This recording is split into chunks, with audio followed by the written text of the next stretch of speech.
પણ હોઠીના પાદરની માલમાં બેઠી છે ને એ આ તો મારા 52 પન્નાનો કાળીનો એકો મારી મેળડી છે હો.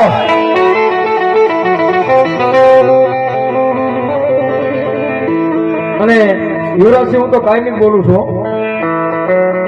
2025 ની માલિકમાં નવું મેં સૂત્ર બનાવ્યું છે જીવે